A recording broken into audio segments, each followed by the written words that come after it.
Ladies and gentlemen, members of the press, we are pleased to be back in Kenya following a successful and fruitful visit to China. During our time in China, the UDA delegation engaged in meaningful discussions with our counterparts in the Communist Party of China. We explored areas of mutual interest, including economic collaboration, infrastructure development, and capacity building. The insights and experiences we garnered will undoubtedly strengthen our bilateral ties and continue to contribute to the strong ties between Kenya and China. However, upon my return to Kenya, I have been deeply concerned by reports of indiscipline among some of our elected members within our party. It has come to my attention that certain individuals have shown blatant disrespect to the party leadership, including the presidency. This behavior is unacceptable and will not be tolerated within the UDA party. We want to now bring order in the UDA party.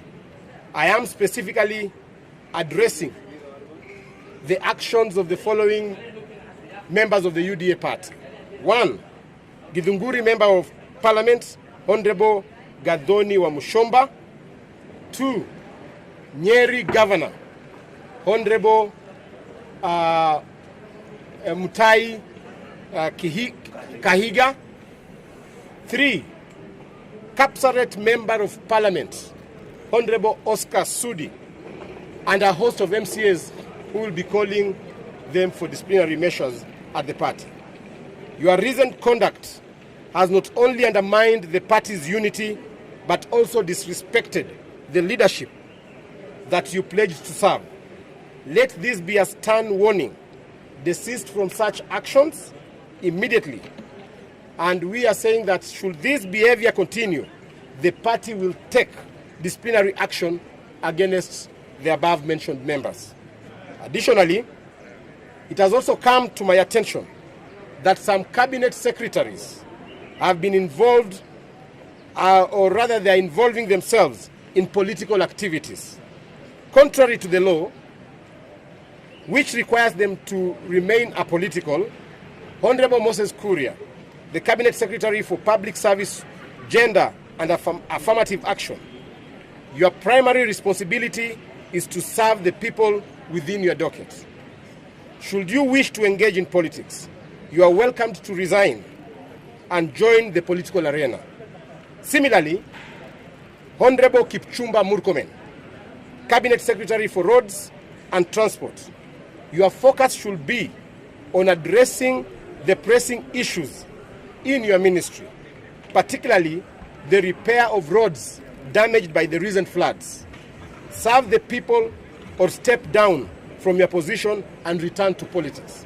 So we want to ask the cabinet secretaries who involved themselves in political activities over the weekend that the UDA party will not tolerate such character in our administration.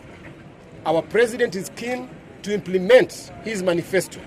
We are lagging behind because of civil servants and public officers who have derailed the vision of our administration and engaged in politics.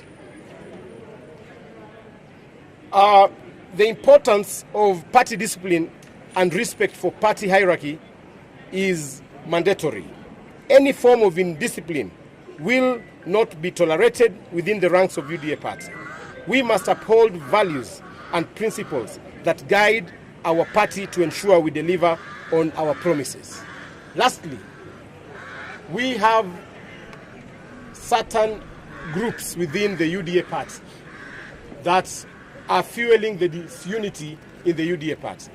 And I want to call upon the communications teams within the office of the president and the office of the deputy president. Kindly stop fueling disunity in the UDA party. We want to call upon both communication teams to work in unity and stop antagonizing each other. Lastly, we want to join our president in saying that the UDA party was elected on a platform of the Hustler Nation. While I was away, I was told that one governor stepped outside the law and banned Mogoka in Mombasa. On behalf of the hustlers and the Mogoka traders and the consumers of Mogoka, we want to ask that governor to operate within the constraints of the law. Mogoka and Mira are synonymous in content, and they have been approved. We even export them outside this country. And therefore, we are saying that the traders that are involved in Mogoka business should also operate within the confines of our law. Make sure that you have warning signs, just like a cigarette. When you smoke a cigarette, we know that it has harmful effects to your health. But there is a warning there. Cigarettes, alcohol are goods that are not supposed to be sold to people under the age of 18. Similarly, the traders of Mogoka should also observe the measures that have been put in place by other goods to ensure that they put warnings to where they are selling their goods, and also to desist from selling the goods to citizens under the age of 18. Otherwise, as a UDA party, we are proceeding with our grassroots elections. We are now going to the constituency level, and I want to urge the UDA party membership to continue building a strong party. We are just